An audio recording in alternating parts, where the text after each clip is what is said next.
guys, it's Kana back again with another review.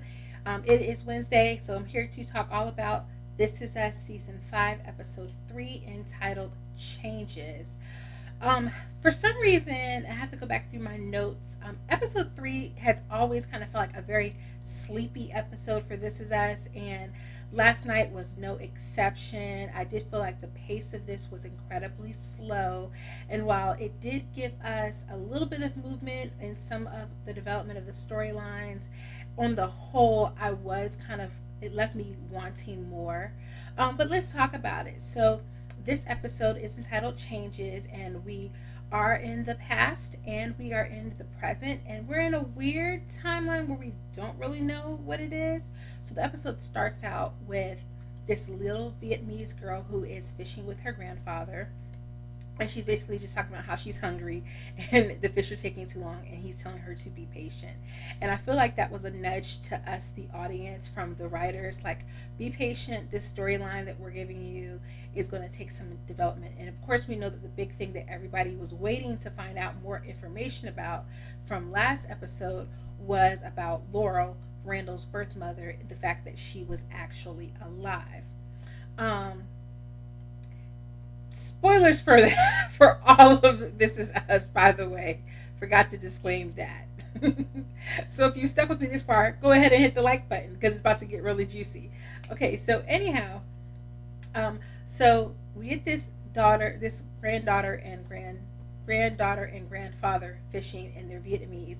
I kind of was wondering at first if they were somehow related to either Nikki or even Jack's experiences in the Vietnam War.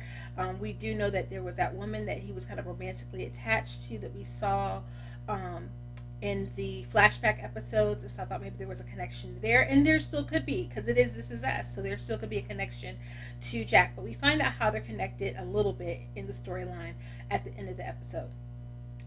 So in terms of changes, a lot of the changes that we got were actually from the flashback, because we got to see the young triplets kind of growing up on us, to the point where I was like, this is a little awkward, because they're growing up so much that they're only about 5 years or so of a difference, 5 to 6 years of an age difference between them and the actors who now play the college age triplets. And so it's definitely like there's enough of a facial difference between the two where they don't look exactly the same, that I think it's going to really start to mess with our suspension of belief.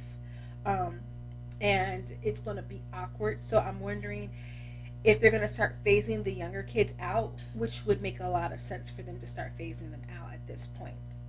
And I definitely think that at this point there is, of course, no way for us to get those little kid episodes unless we get more of the baby episodes from when they were really, really young kids. Other than that, we're pretty much going to be in this age range or dealing with the college age ones. They're all growing up. You've got Randall, the young Randall, who is getting a little bit bigger. His voice is getting a little deeper, and he is, almost physically you can see the difference between him and Kevin, who in this episode was really struggling because he wants to be a football player, but he's still underweight. I think they said that he was in the 30th percentile, and he's trying to gain weight, and he's only gained 3 pounds between 7th grade and 8th grade, and they are 8th graders now. It's their last year of middle school. And then we see a young Kate who has broken up with her childhood sweetheart Stuart, but he has requested to be on her group project, only to find out that he only did it because he was interested in that topic and had nothing at all to do with liking her. Her storyline kind of took a back seat in terms of the younger children this episode, which I thought was a little sad, and definitely I think it's just trying to sow some of the seeds of maybe the baggage that she has in her relationships and how that kind of sows or impacts her self-esteem. And definitely the storyline with Kevin and Jack trying to help him to lift weights, but to also kind of do it responsibly, not be too concerned with how he looks. But at the end of the day, he still sneaks into the garage late at night and continues to pump iron and is trying to get bigger. And I actually kind of thought he was going to hurt himself. I was really kind of like, holding my breath for him because I was like, oh, this boy is going to sprain something. Of course, we know that he does go on to be a football player, and eventually he does get injured, but that's way down the line from now. And then we have Randall, who is just kind of an innocent bystander for one of Kate's friends named Tanya, who comes over to do the group project, but she is entranced with Randall. She spends the whole time trying to cozy up to him, wants to kiss him. She pulls out her lip smackers, root beer flavor, and wants to give him a kiss, only to find out that she only wants to kiss him because he's black, and she's never kissed a black boy before. And of course, that is going to sow some seeds of why it is so important for him to be married to a black woman. Starts to sow those seeds of like really him noticing in his home the difference between his race, his family's race, the fact that he feels uncomfortable talking to his mom about it when she comes to say, hey, hon, I didn't check in with you. I checked in with all the other kids. What's going on with you? And he really doesn't feel comfortable telling her that, yeah, Tanya tried to kiss me, but she only wanted to kiss me because I was black. What do I do about that? She's fetishizing him. And so hopefully he writes, we find out that grown-up Randall is actually kind of like writing that down in his journal, to give to his new psychiatrist. And so hopefully he's going to unpack some of these things, and it'll give the show a chance to really deal with some of these issues that he has. Some of the tone online, if you follow any of the online groups or you look at any of the clips online with YouTube, people have really been split with Randall, with how much onus they feel like he has with the argument between him and Kevin. They feel like he's very much woe is me, and a lot of that is gaslighting. A lot of that is just shadiness for people not really understanding that, yes, he has been raised in a great home, but just as Kevin says later on, adult Kevin says later on in the show, as great as their parents were, they weren't able to catch everything. No parent is. None of us who grew up to be wonderful human beings, even if our parents were on us a lot and were observant in a lot of things, there were still things that we probably were able to get away with doing just as being kids. And you never really know. You never really know if your kid is being bullied at school, if they choose not to say anything. You never really know what they're hearing at school. So you just have to kind of do your best, but it doesn't mean that they won't be tainted by the world. And so I think that was also kind of like, I took that as a subtle message that they were trying to make. All right, so on to the grown-up big three. Kate and Toby are meeting with their prospective adoption mom, bio mom that they're going to be adopting the baby with. And they meet her, and she kind of like checks all their boxes. And Kate is enamored with her. Toby's enamored with her, and things are going good. I really am kind of worried that they're going to pull a million little things, and it's going to be like a runaway mom situation where the adoption is not going to go through. So really kind of concerned about that. But I mean, things seem to be going well, but it does seem like it's too good to be true kind of situation. Randall's storyline, he is on the hunt for a black male psychiatrist, and he seems like he's found the perfect guy. Of course, a lot of us have been kind of theorizing that this is going to end up being his brother, maybe his biological brother, and maybe his mom isn't alive in current timeline. Just because we saw her alive in the last episode doesn't mean she's still alive, but maybe it's enough to show us that she could have gone on to have a fruitful life or to even have another child. So it's a possibility. I don't know that they're going to go that route, but I definitely think it's on the list of possible things that could come to fruition, in terms of him finding this, psychiatrist. But I like the dynamic between them. I think it'll be good to see some camaraderie between him and this doctor. And if they're not able to get Omar Epps onto the show for this season, and do some things there, this will give them a way to give him a black friend, male, brotherly figure that he can talk through some of these issues with, and still do it in a way where the actual actors don't have to be in the same room together, to kind of keep things as socially distanced as possible, and to keep the staff and the crew down as minimally as possible.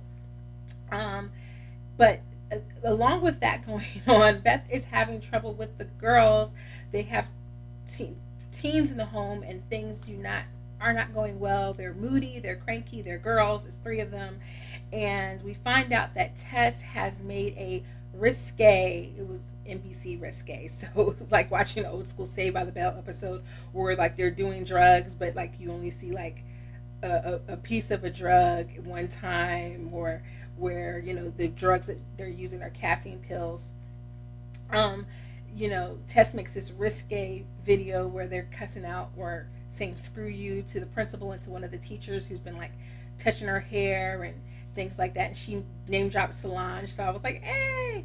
But I was team Tess, but they did have to parent her and come down hard on her, and it's gonna probably cause some friction between the actors, and or not between the actors, but between that dynamic in the household, and give them some conflict going forward, because Randall and Beth seem like they're really in a good place. They're working together. They're on the same page.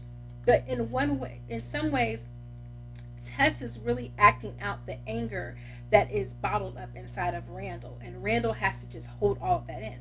A lot of people were commenting that they felt like he was really, really hard on Kate last episode, but he never actually like yelled at her, fussed at her. He just told her, he just asked her, why are you asking me this now? This is, we've never talked about this. I've had to bottle these feelings up for all of these years and not share them with anyone. So I can't really share them with you now. And I also can't make you feel better about the state of the world. That's really all he said, guys. It was really not that big of a deal. But people are acting like he cussed that girl out 7 ways from Sunday. And I think Tess is going to exemplify the anger that he can't actually release, which I think is very appropriate because we see that happening with that young Gen Z, kind of what's going on with them. Anyway, they eventually punish her. And so, of course, the big storyline to me of the night was Kevin and Madison, and they're finally realizing that they don't know two about each other. They don't know anything about each other, and they're about to have 2 babies, and they don't know anything. He is oblivious to the fact that this woman has had an eating disorder, which is how we met her through Kate. He obviously has some body image issues, being an actor and just always feeling like he has to be judged by everyone. He wants approval from everyone, so he channels that through managing his weight, through his being an actor, things of that nature. And that kind of comes to a head, and they have some conflict. He doesn't want to eat her pancakes, and he should have just ate the pancakes, and you could have just went and did an extra set in the garage later on. But they do finally talk it out, and we see them starting to get to know each other. And she tells him about her bulimia. He tells her about his body image issues. I do think there's still one. The actress playing her is phenomenal, and I know that that's Dan Fogelman's wife. I still feel like as characters, Madison and Kevin do not work. I don't see it at all. I think that when you have someone who is as needy as Kevin, but then also someone like Madison who is recovering from her eating disorder and has seemed to build up a very stable life, I don't think that it is a healthy dynamic. Kevin is going to have to grow and mature a lot in order to maintain a healthy dynamic with Madison, and in order to keep her healthy throughout this pregnancy. However, what the show could be doing, what I suspect could be happening, because we haven't had any more recent major losses. It's been a while since William, and let's face it, deaths are how you win Emmys. Is that Madison is going to die, and so her eating disorder either could re-emerge, or it could have caused her some lasting bodily impact that will make it very difficult for her to healthfully carry these twins, and could result in her death. And I think there certainly were lots of nods to that in the first episode, and them not having her have something happen then, but then having something happen to her later would kind of like double the impact of that. So I think that we could be building toward Madison dies storyline. But, let's hope that she doesn't. Let's hope that there's something else that happens. Maybe they do make things work. Maybe their chemistry does kind of pick up. Because right now, they really don't have any chemistry together. It's not the epic love story that Kevin wanted. And you don't always, no one gets what they want. But, everybody wants that epic love story. And if we're lucky enough, those of us who are lucky enough to kind of have that, you want other people to have it too. So I want Kevin to get love, even though he gets on my last nerve. he did mention that he was working out his issues that he's having with his brother. And I think, okay, yes, Randall was really wrong for saying that their dad would have been disappointed in him. But Kevin has done some things that their dad would have been disappointed in at the time. Now, he wasn't disappointed, I don't think, in Kevin at the time that he died, but he has done some things that in their life, their dad probably would have been like, son, I'm disappointed. Try harder, do better. You know, the relapsing, the getting in the accident or whatever with Tess in the car, all of those things, right? But telling your adopted black brother that the worst thing that happened to you was the day he came home from the hospital when he was left and abandoned at a fire station, I don't know. There is some groveling or some major, like, I'm gonna save one of the girls, I'm gonna save Annie from getting hit by a car kind of situation that has to happen to make that right. I'm just gonna call it right now. There has something major is gonna have to happen. And as a lot of people are theorizing, it could very well be Madison's death, the thing that brings them back together. Because Randall does love his brother. They love each other. They just need to get over this stuff that they're going through. Finally, we come back to the granddaughter, the Vietnamese granddaughter, and her grandfather, and we see that he's been cooking, and she's been talking to him about cooking, and she asked him about the woman that he wanted to learn how to cook for so he could impress her, and he has pictures of her all over the place, and we finally zoom in on a picture, and it appears to be him with Laurel, but it's a younger photo. So obviously this is kind of in the current time period. She's older than she was when she had Randall, but still, but they were both younger than he was now. So it begs the question of, like, how did they meet? When did they meet? Where did they meet? And how does this girl, obviously she's not the girl's grandmother, or else she would have said grandma on the wall, right? And it also begs the question of, like, who did this guy have this kid with that then had this kid and then have pictures of another woman on his wall? Like, what's the whole scenario there? Because that is where my mind went to, is this little girl would know her grandmother, so obviously that's not the grandmother. So was he married to grandma, or was he just like a baby daddy situation? What? So hopefully we'll find out more. But I will say that this made me realize that we do have a lot of storylines that just fizzled out and we haven't come back to yet. And I'm hoping that we come back to them. Nikki, Jennifer, I was about to say Jennifer Lawrence. Oh my gosh, I can't think of her name right now. But the girl from Once Upon a Time, who was kind of like a friend with Nikki, and then maybe kind of a love interest with Kevin. We're going to come back to that. Like, there were a lot of, like, loose ends, people that they've introduced that we've not heard from. So I'm really kind of wondering how they're going to pull in all of those things as well. But again, it was a slow episode. Necessary, I guess, for some road building to where we're going to go. But I really hope that they pick things up in the next episode or two. It looks like the next episode is going to give us another Rebecca and Jack flashback. They're not going to be able to do too many more of those, because I'm sure that, like, unless they just do them while Mandy Moore is in pregnancy mode, and I don't know how many more of those they're going to be able to pull off before she's, like, fully, mama belly showing. And it doesn't seem like we're getting a whole lot of, and we're going to get some stuff with Kate and Toby, maybe a Kate and Toby kind of heavy episode. I didn't really remember seeing anything in the footage with Kevin and Madison or with Randall and Beth. So who knows what we're getting, guys. But let me know down below in the comments, what do you think? Are there any loose ends that the show hasn't talked about that you want to see coming up in this season? How did you feel about the episode? Did you like it? Did you love it? Did you hate it? Who do you feel like is to blame for the Randall and Kevin beef? And do you think Kevin and Madison are going to work things out and make it to the end? She's going to show up at, Rebecca's, bedside later on. Is she going to be there, or are the writers going to break all of our hearts? Alright guys, so that is it for this evening. Do me a favor and hit the like button down below. Subscribe to my channel for more reviews. And until next time, toodles!